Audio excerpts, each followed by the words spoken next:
Capítulo 9. Dividiendo bien la palabra. Puedo recordar claramente el tiempo durante mis días de universidad cuando un cristiano a quien Dios usó en mi vida me dio una breve introducción al dispensacionalismo. Él citó 2 Timoteo 2:15 de la versión King James y señaló la importancia de dividir correctamente la palabra de verdad.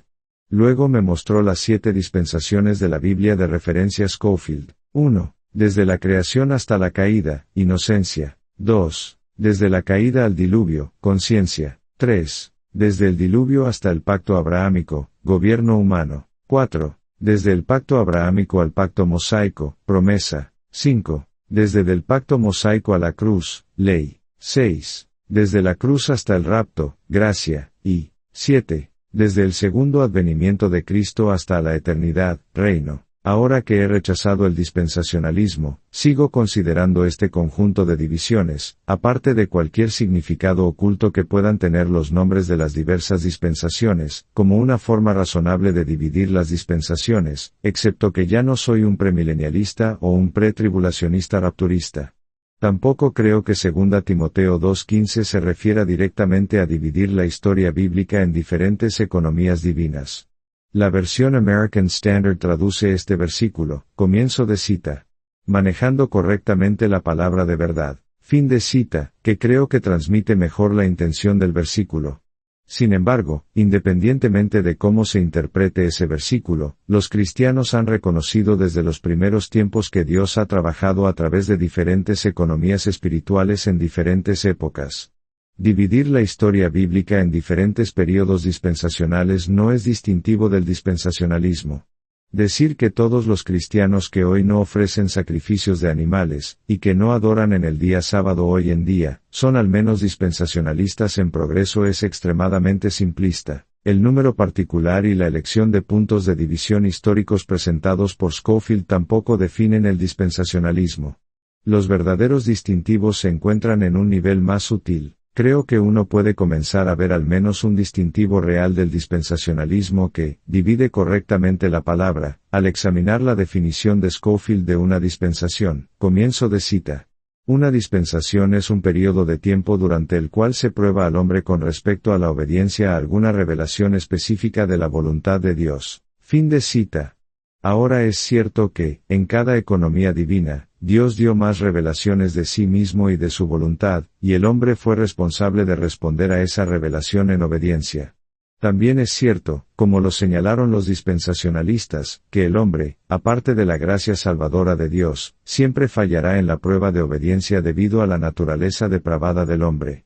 El juicio de Dios sobre la desobediencia del hombre se ve en la expulsión del jardín, en el diluvio, en la confusión de lenguas en la Torre de Babel, en el cautiverio babilónico, en la destrucción romana de Jerusalén, y en el juicio sobre la rebelión final. Apocalipsis 27 al 10. Sin embargo, aunque hay verdad en la definición y el esquema de Scofield, también hay error. Los dispensacionalistas y los teólogos reformados no están de acuerdo sobre la relación que la revelación dada a las dispensaciones pasadas tiene con la dispensación actual. Los dispensacionalistas enseñan que tal revelación pasada no es vinculante hoy, excepto en la medida en que se reafirme en la revelación dada específicamente para esta dispensación actual. Se dice que la revelación pasada que se reafirma para el presente tiene una aplicación secundaria e indirecta hoy debido a la presencia de principios atemporales. Por el contrario, los teólogos reformados enseñan que la revelación pasada continúa siendo vinculante hoy, excepto en la medida en que estuvo sujeta al tiempo o la situación específica en su aplicación original o en la medida en que ha sido modificada por las revelaciones bíblicas más recientes debido al desarrollo en el programa de Dios para todas las épocas. Un ejemplo de tal modificación sería la enseñanza del Nuevo Testamento de que el pueblo de Dios en esta era ya no debe administrar externamente las leyes ceremoniales del Antiguo Testamento, aunque la importancia espiritual y el mensaje de estas leyes continúan siendo válidos. Al igual que Cristo, el teólogo reformado enfatiza la relevancia continua de las revelaciones anteriores de Dios, Mateo 5:17 al 19, mientras que el dispensacionalista pone el énfasis en la naturaleza no vinculante de la revelación pasada que no se reafirma específicamente para hoy. Esta diferencia de énfasis está implícita en la declaración de Scofield de que cada dispensación está relacionada con alguna revelación específica, como si cada dispensación se limitara a la revelación específicamente dirigida a esa dispensación. Para apreciar mejor los rasgos distintivos del dispensacionalismo que divide correctamente la palabra, uno necesita pensar a través de la explicación dispensacional de la historia bíblica. Un buen lugar para comenzar es el pacto abrahámico y la dispensación de la promesa. Aquí Dios proporcionó una salvación administrada por fe y administrada sin condiciones morales. Todo salió bien para el pueblo de Dios hasta el monte Sinaí, donde cometieron un error precipitado y trágico. Allí, el pueblo de Dios abandonó precipitadamente su posición de pacto incondicional por fe y, en cambio, aceptó trágicamente el pacto mosaico condicional y legalista. Los doctores Scofield y Chafer dan las siguientes explicaciones del monte Sinaí. Comienzo de cita. La dispensación de la promesa terminó cuando Israel aceptó precipitadamente la ley. Éxodo 19:8. La gracia había preparado un libertador. Moisés proporcionó un sacrificio por los culpables, y por poder divino los sacó de la esclavitud. Éxodo 19:4. Pero en el Sinaí intercambiaron gracia por ley. Fin de cita. Comienzo de cita. Cuando fue propuesta la ley, los hijos de Israel abandonaron deliberadamente su posición bajo la gracia de Dios, que había sido su relación con Dios hasta ese día, y se colocaron bajo la ley. Si bien es cierto que Jehová sabía la elección que tomaría la gente, es igualmente cierto que su elección no era requerida por él. La renuncia de las bendiciones de la gracia debería haber sido permitida por estas personas sin condición alguna. Si hubieran dicho al escuchar la ley imposible de guardar, ninguna de estas cosas podemos hacer, anhelamos permanecer en esa infinita misericordia de Dios, que nos ha amado y buscado, y nos ha salvado de todos nuestros enemigos, y quien nos traerá hacia sí mismo, es evidente que tal súplica habría llegado al corazón de Dios. La gloria desbordante de su gracia se les habría extendido sin límites, porque la gracia, por encima de todo, es el deleite del corazón de Dios. En lugar de las alas de las águilas por las cuales fueron llevados a Dios, escogieron con confianza un pacto de obras cuando dijeron, todo lo que el Señor ha dicho haremos. Fueron llamados a enfrentar una elección concreta entre la misericordia de Dios que los había seguido, y un nuevo y desesperado pacto de obras. Cayeron de la gracia. Tras la decidida elección de la ley, el monte donde se reveló a Dios se convirtió en un espectáculo terrible del carácter inaccesible y santo de Dios. El que los había traído a sí mismo bajo las bendiciones incondicionales de la gracia, ahora debe advertirles para que no entren en la presencia del Señor y perezcan. Fin de cita. Los hijos de Israel definitivamente eligieron el pacto de obras, que es la ley, como su relación con Dios. Es instructivo contrastar esta evaluación dispensacional tradicional del monte Sinaí con la evaluación bíblica del monte Sinaí. Comienzo de cita. Llamó Moisés a todo Israel y les dijo, Jehová nuestro Dios hizo pacto con nosotros en Horeb, cara a cara habló Jehová con vosotros en el monte de en medio del fuego, y aconteció que cuando vosotros oísteis la voz de en medio de las tinieblas, y visteis al monte que ardía en fuego, vinisteis a mí, todos los príncipes de vuestras tribus, y vuestros ancianos acércate tú, y oye todas las cosas que dijere Jehová nuestro Dios, y tú nos dirás todo lo que Jehová nuestro Dios te dijere, y nosotros oiremos y haremos. Y oyó Jehová la voz de vuestras palabras cuando me hablabais, y me dijo Jehová, he oído la voz de las palabras de este pueblo, que ellos te han hablado, bien está todo lo que han dicho. Fin de cita. Deuteronomio 5:1 y 2 y 4 y 23 y 27 al 28. Según las autoridades dispensacionales como el Dr. Chafer, la salvación por fe basada en una justicia imputada fue abandonada en el monte Sinaí, y no se reanudó hasta después del monte Calvario. Durante este período de la ley, Dios no dio capacidad al hombre sino que el pueblo de Dios obedeció la ley en el poder de la carne. Muchos, si no la mayoría, de los dispensacionalistas enseñan que no hubo una morada universal del Espíritu Santo entre los santos del Antiguo Testamento, y algunos también enseñan que no hubo regeneración bajo el Antiguo Pacto. Si los santos del Antiguo Testamento no tenían el Espíritu Santo interno o una nueva naturaleza, entonces estaban limitados al poder de la carne pecaminosa al obedecer la ley de Dios. Si uno considera el período desde el pacto abrahámico hasta el tiempo final del rapto de la Iglesia, el pacto mosaico fue un paréntesis legalista en una administración de gracia por fe que comenzó en la dispensación de la promesa, y se reanudó en la dispensación de la gracia. Si uno considera el periodo desde el pacto mosaico hasta el final del milenio, la era de la Iglesia es un paréntesis de la gracia en una administración meritoria de la ley, ya que la tribulación posterior al rapto es una continuación de la dispensación de la ley, y por ende el milenio será un periodo de ley del reino que es similar a la ley mosaica. Es justo mencionar que algunos dispensacionalistas recientes han modificado, en varios grados, esta dicotomía excesivamente rígida entre la ley y la gracia en sus explicaciones de la historia redentora, y han comenzado a derivar hacia las enseñanzas sobre la ley y la gracia más tradicionalmente sostenida por los teólogos reformados. El próximo desarrollo importante en la explicación dispensacional de la Biblia es la interpretación de los Evangelios y los primeros capítulos de los Hechos. Según el dispensacionalismo, Juan el Bautista estaba anunciando y Jesús estaba ofreciendo un reino político judaísta.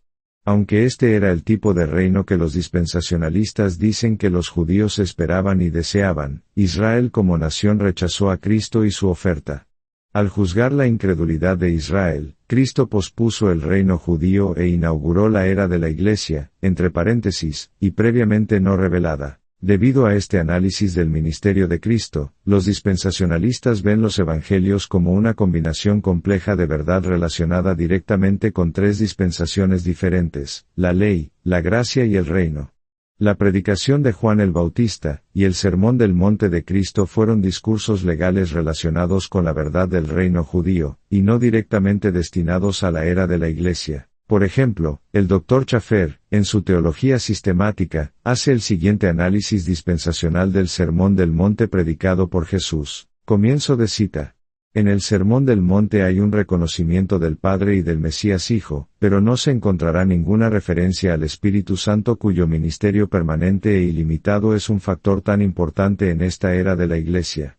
No hay referencia a la muerte de Cristo con sus valores de redención, reconciliación y propiciación. No hay regeneración ni mención del principio de fe como un camino hacia la gracia salvadora de Dios. Hay una referencia a la fe como principio de vida, Mateo 6:25 al 34, pero esto no está relacionado de ninguna manera con la salvación del pecado. La gran verdad de una nueva creación obtenida y asegurada a través de la resurrección de Cristo es totalmente faltante en este discurso. La frase en Cristo con su significado infinito relativo a las posiciones y posesiones no está presente, ni siquiera una de esas posiciones o posesiones se insinúa en sus más de 100 versículos. No se insinúa ningún poder habilitador por el cual estas grandes demandas, tanto en carácter como en conducta. Se representa únicamente una gran responsabilidad humana. La gran palabra justificación no podría ser presentada ni esa justicia imputada sobre la cual se funda la justificación. ¿Cuán lejos está una mera justicia forjada por el hombre que excede la justicia de los escribas y fariseos? Mateo 5:20. Del don de justicia, otorgado a aquellos que reciben abundancia de gracia, Romanos 5:17. ¿Y cuán grande es la diferencia entre los que tienen hambre y sed de justicia? Mateo 5:6. Y los que son hechos justicia de Dios en él, 2 Corintios 5:21. Así, también, es grande la diferencia entre aquellos que están en peligro de fuego del infierno, Mateo 5:22 y 29 al 30, y aquellos que están justificados en un principio de justicia divina perfecta que no han hecho más que creer en Jesús, Romanos 3:26 y 4:5. Por lo tanto, nuevamente, se debe tener en cuenta la divergencia entre aquellos que obtienen misericordia al ser misericordiosos, Mateo 5:7. Y aquellos que han encontrado misericordia eterna incluso cuando están muertos en pecados, Efesios 2:4 al 5, del mismo modo entre aquellos que esperan ser perdonados por el perdón de otros, Mateo 6:12 al 15, y aquellos que por el amor de Cristo han sido perdonados, Efesios 4:32 y Colosenses 3:13. Y, una vez más, se debe considerar una distinción entre aquellos que siguen un camino, estrecho y angosto, con el objetivo de que puedan encontrar la vida al final de ese camino, Mateo 7:14, y aquellos a quienes se les ha dado la vida eterna como posesión presente, Juan 3:36 y Romanos 6:23 y 1 Juan 5:11 al 12. Finalmente, lejos está una situación en la que algunos escuchan al Señor decir, «Nunca te conocí, apártate de mí, vosotros hacedores de maldad», Mateo 7:23, y la seguridad de que uno que confía en Cristo, nunca perecerá, Juan 10:28 y Romanos 8:1. Fin de cita. El Dr. Scofield dijo, comienzo de cita. La oración del Señor es, dispensacionalmente, sobre terreno legal, no eclesiástico, no es una oración en el nombre de Cristo, y hace que el perdón humano, requerido bajo el cumplimiento de la ley, sea la condición del perdón divino, un orden que la gracia revierte totalmente. Fin de cita. El Dr. Charles C. Ryrie dijo, comienzo de cita. Por lo general, se acusa que los dispensacionalistas enseñan que el Sermón del Monte es todo ley y no evangelio. Para aquellos que se oponen a esta afirmación, simplemente preguntamos, ¿dónde se puede encontrar una declaración del Evangelio en el sermón? Fin de cita. Los dispensacionalistas consideran el Sermón del Monte como el manifiesto del reino del Mesías que habría establecido si Israel lo hubiera aceptado. Israel, sin embargo, no lo aceptó, y Jesús comenzó a apartar la mirada de la era mesiánica profetizada y del pueblo terrenal, los judíos, hacia la era de la Iglesia, entre paréntesis, y no revelada y al pueblo celestial, la Iglesia. Las parábolas de Mateo 13, que obviamente se refieren a la era de la Iglesia, son interpretadas por los dispensacionalistas como una explicación inicial de algunos de los misterios inesperados de la era venidera debido al aplazamiento del milenio judío, y la introducción no revelada de la era de la Iglesia. Según el Dr. J. Dwight Pentecost, comienzo de cita. Este capítulo 13 tiene un lugar único en el desarrollo del Evangelio. Cristo muestra que tanto él como su precursor han sido rechazados, Mateo 11, 1 al 9, y este rechazo resultará en juicio, Mateo 11, 20 al 24. En el capítulo 12, el rechazo llega a su punto culminante. A medida que se cierra el capítulo, Mateo 12, 46 al 50, el Señor indica que está dejando de lado todas las relaciones naturales, como Israel sostenido a él y las promesas del pacto por un nacimiento físico, y establece una nueva relación, basada en la fe.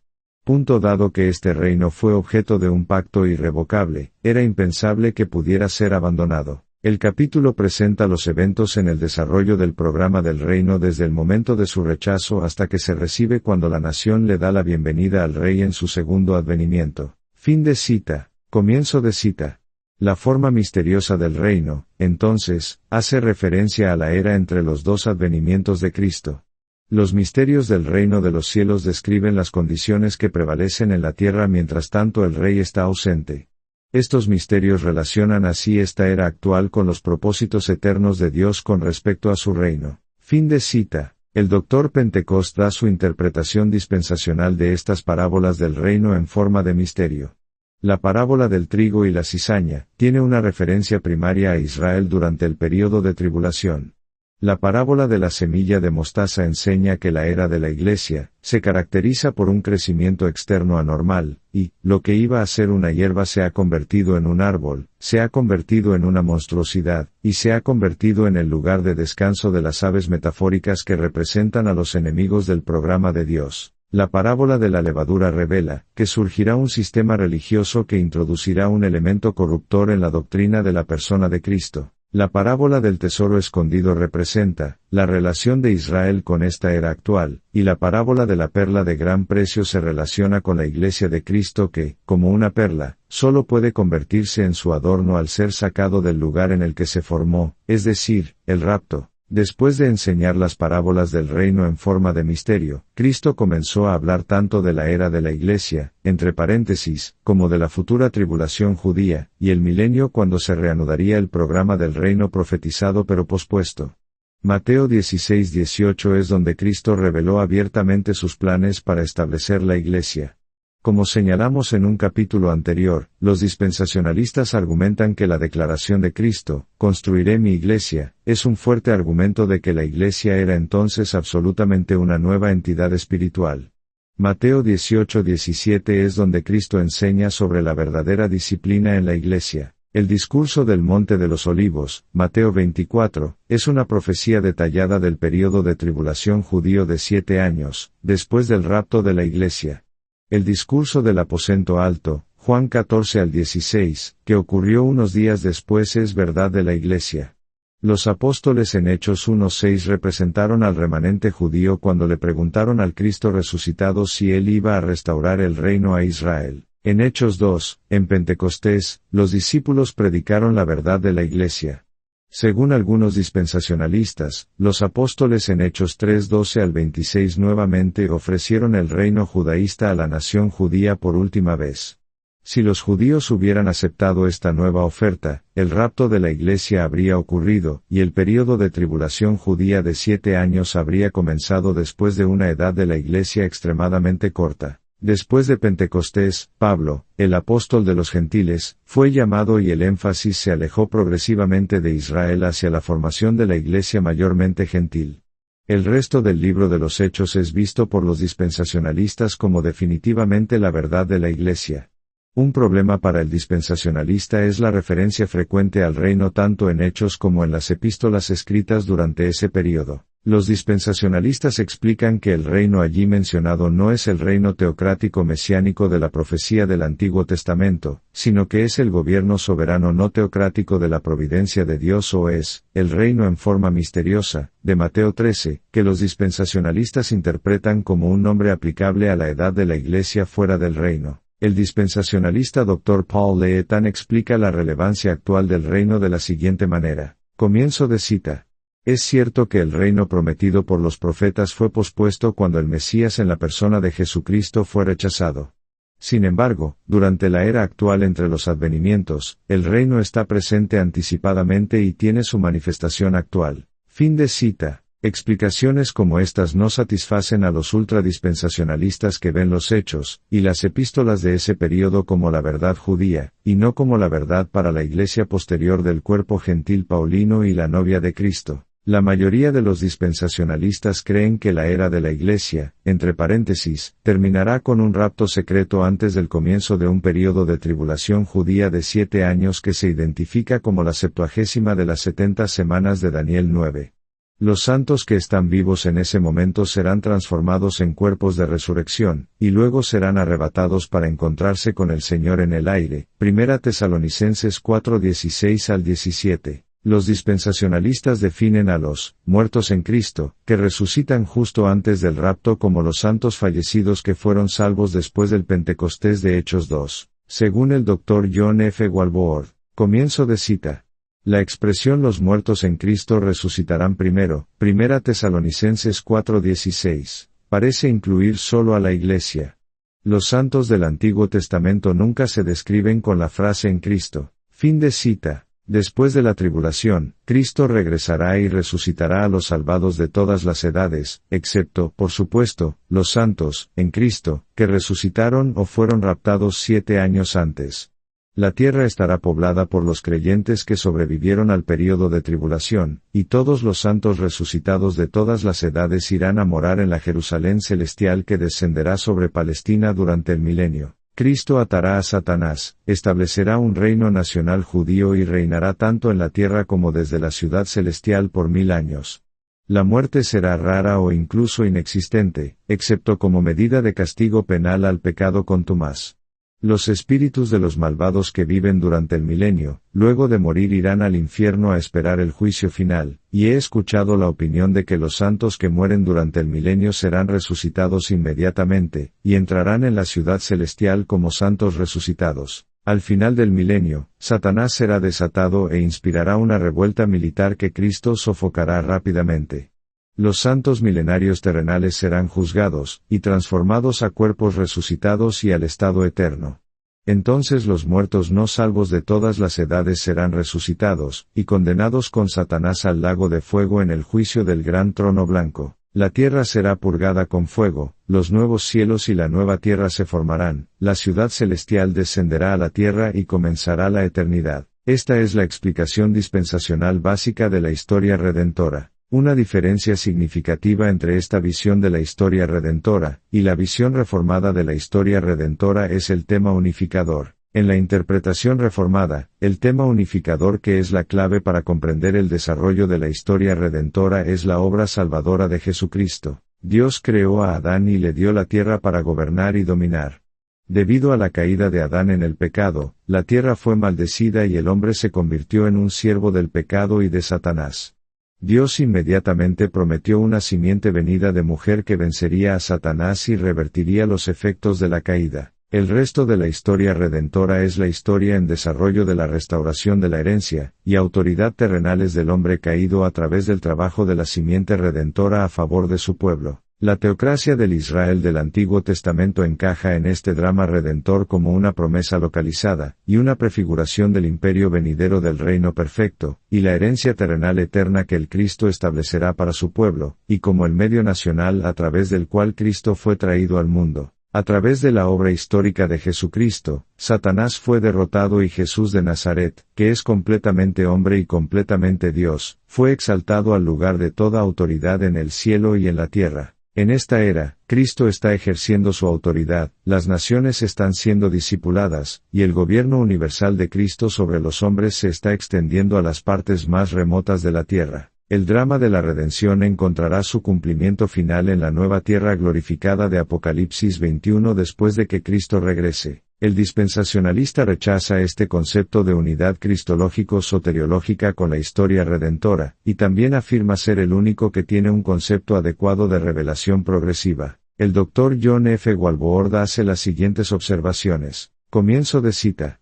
La teología del pacto es la opinión de que todas las dispensaciones desde Adán hasta el final de la historia humana son aspectos del programa soteriológico de Dios. En otras palabras, las dispensaciones son diferentes presentaciones del camino de salvación en una progresión que se desarrolla gradualmente. La tendencia de este punto de vista es considerar el propósito general de Dios esencialmente como salvar a los elegidos, mezclar las diversas revelaciones bíblicas sobre Israel, los gentiles y la Iglesia en una sola corriente, y minimizar las diferencias entre las diversas dispensaciones. En contraste, la teología dispensacional, aunque no discute la visión de la unidad del plan de salvación de Dios, encuentra en los diversos períodos de administración de dispensaciones que no están directamente relacionados con la salvación. En una palabra, el dispensacionalista no considera el programa de Dios para la salvación como el único propósito de Dios, y de hecho niega que algunas de las dispensaciones sean básicamente soteriológicas. Fin de cita. Según el Dr. Charles C. Ryrie. Comienzo de cita.